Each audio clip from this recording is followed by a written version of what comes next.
এক অভিনব কায়দায়, এক ভিন্ন পদ্ধতিতে মসজিদে সূত্রা ব্যবহার করা হচ্ছে, যা জায়েজ নয়। অবাক দৃশ্য যে একজন আর একজনের সামনে সূত্রা রেখে চলে যাচ্ছে। এত সূত্রা সংখ্যা বেশি হওয়া শুরু হয়েছে, মসজিদ সূত্রার কাঠ দিয়ে ভর্তি হয়ে যাবে। আমি আমার দীর্ঘ লম্বা অভিজ্ঞতার কথা বলছি, তবে আমি মানুষ। মসজিদে সূত্রা ব্যবহার করতে হবে এমন কোনো হাদিস আমার অবগতিতে নেই। লম্বা তদন্ত অভিজ্ঞতা নিয়ে বলছি, তবে আমি মানুষ। মসজিদে সূত্রা ব্যবহার করা যাবে না। অভিনব এক ভিন্ন কায়দায় একজন আর একজনের সামনে সূত্রা রেখে চলে যাবে, তা জায়েজ নয়। উল্লেখ্য যে হাজারো মসজিদে ঢাকা শহরেই পিলারের মধ্যে কাতার হচ্ছে। পিলারের মধ্যে সালাত আদায় করা যাবে না, কাতার নাজায়েজ। হাজারো মসজিদে আপনি লক্ষ্য করবেন যে ওই বক্স রেখেছে, জুতা রাখা বক্স রেখেছে আপনার পূর্ব পশ্চিম ভাবে, কাতারকে বিচ্ছিন্ন করে। কিছু বক্স আছে, কিছু ফাঁকা, কিছু বক্স আছে, কিছু ফাঁকা।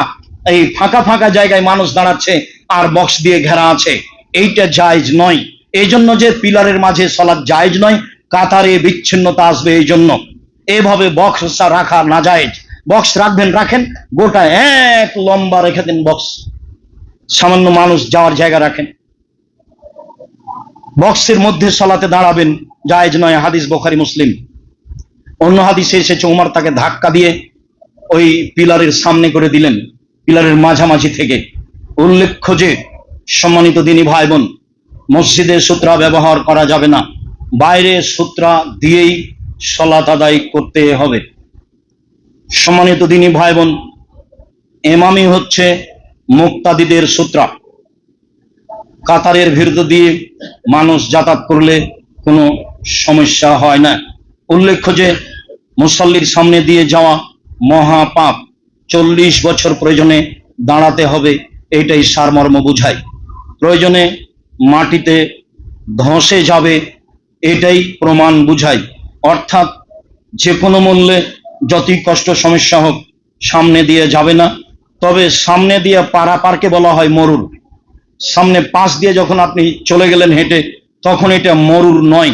মরুর হচ্ছে একদিক থেকে আর এক দিকে চলে যাবেন, যেটা জায়েজ নয়। সাথে সাথে আমরা বুঝলাম মহিলা এবং কুকুর আর গাধা মানুষের সালাতকে নষ্ট করে দেয়। এর অর্থ মূলত সালাতে নেকি কম হওয়া। সম্মানিত দ্বীনী ভাই বোন, অবশ্যই এই আলোচনা গুরুত্ব সহকারে গ্রহণ করবেন। আমি সম্ভবপর চেষ্টা করেছি মানুষ হিসাবে সঠিকটা আপনার সামনে পেশ করতে গিয়ে আমি কোনো মতামত আপনার সামনে পেশ করিনি, কোনো দলের কথা আপনার সামনে পেশ করিনি। আমি সম্ভবপর চেষ্টা করেছি রাসূল সাল্লাল্লাহু আলাইহি সাল্লামের যেটা সিদ্ধান্ত সেটাই। তাতে বলেছি কাবা ঘরে রাসূল সূত্রা ব্যবহার করেননি, মসজিদে রাসূল সাল্লাল্লাহু আলাইহি সাল্লাম সূত্রা ব্যবহার করেননি, সাহাবীগণ করেননি। মসজিদে সূত্রা ব্যবহার করা যাবে না। আপনি নিজের সতর্কতার জন্য পশ্চিম দেওয়ালের পাশে গিয়ে সালাত আদায় করেন, নিজের সতর্কতার জন্য পিলারকে সামনে রেখে সালাত আদায় করেন। অবশ্যই পিলারের মাঝে কাতার বাতিল, পিলারের মাঝে সালাত আদায় করা যাবে না। আরেকটা কথা মাথায় বারবার যাচ্ছে, সেটা হলো এই যে যখন ইমামের জন্য সামনে সম্পূর্ণ যাওয়ার জন্য ব্যবস্থা থাকে না, তখন ইমাম 2-4 আঙ্গুল সামনে দাঁড়িয়ে থাকেন, আর বাকি মুক্তাদিরা তার পায়ের আঙ্গুল থেকে 4-5 আঙ্গুল পিছে দাঁড়িয়ে থাকেন। এটা জায়েজ নয়। যখন সম্পূর্ণ সামনে জায়গা আছে, সম্পূর্ণ সামনে যাবে। যখন সামনে জায়গা নেই, তখন ইমাম মুক্তাদি একসাথে থাকবে। 4 আঙ্গুল আগে ইমাম দাঁড়াবে, এর প্রমাণে কোনো হাদিস নেই। ইসলামের বহু অংশ রূপকভাবে চলছে, তার রূপকভাবে এই অংশগুলি চলছে মর্মে আমি আমার সকল দ্বীনী ভাই বোনকে বিশেষভাবে দৃষ্টি রেখে সহিহ হাদিসের প্রতি আমল করার অনুরোধ জানাচ্ছি। মর্মে বলছি, আমরা আপনাদেরকে দ্বীনের খিদমত সেবা পেশ করতে চাই আপনাদের সামনে, মুখে কলমে মিডিয়ায় শিক্ষার মাধ্যমে। তাই জামিয়া সালাফিকে আপনাকে অন্তর থেকে ভালোবাসার জন্য আমি অনুরোধ জানাচ্ছি। জামিয়া সালাফের অন্তর্গত যত শিক্ষামূলক ব্যবস্থা আছে, দ্বীনের খিদমতমূলক ব্যবস্থা আছে, আপনি মানুষ হিসাবে সম্ভবপর তাকে মূল্যায়ন করবেন। আমি আশাবাদী আপনার মূল্যায়নে প্রথম হবে আপনি দোয়া করবেন, যাতে করে জামিয়া সালাফের অন্তর্গত দাওয়া ইলাল্লাহ একবারে টেকনাফ থেকে তেঁতুলিয়া পর্যন্ত প্রত্যেকটা গ্রামে মসজিদ ভিত্তিক মক্তব পরিচালনা হয়। প্রত্যেকের ছেলে মেয়ে যেন ভালো করে কোরআন পড়তে শিখে এবং তার আকীদা যেন সংশোধন হয়, এটাই হলো মৌলিক লক্ষ্য, যার কারণে জীবন বাজি রেখে চেষ্টা করা হচ্ছে। আর অন্যান্য যেগুলো বিশেষ করে জামিয়া সালাফের প্রতিষ্ঠানগুলি, মসজিদের কাজগুলি, দ্বিতীয় হচ্ছে এই সহযোগিতায় থাকবেন অল্প হলেও।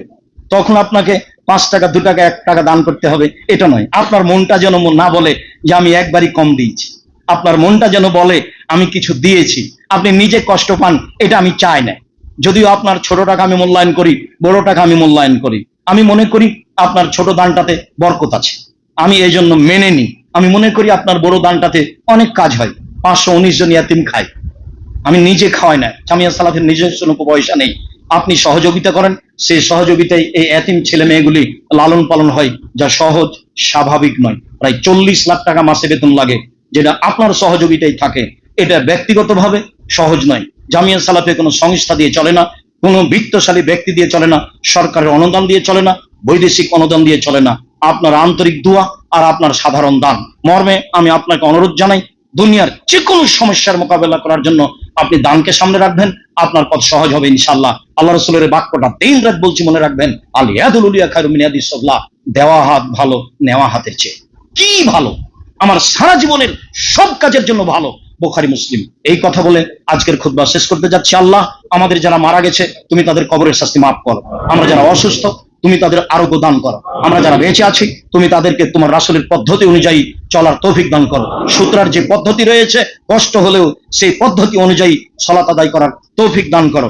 জামিয়া সালাফিকে যথাযথভাবে মূল্যায়ন করার তৌফিক দান করো। সকলের কল্যাণ কামনা করে, আহাল পরিবারের কল্যাণ কামনা করে আল্লাহর কাছে এই জোরালো দাবি দেওয়া রেখে আজকের জুমার খুতবা এখানে শেষ করলাম। আল্লাহুম্মা সাল্লি আলাইহি, আল্লাহুম্মা বারিক আলাইহি।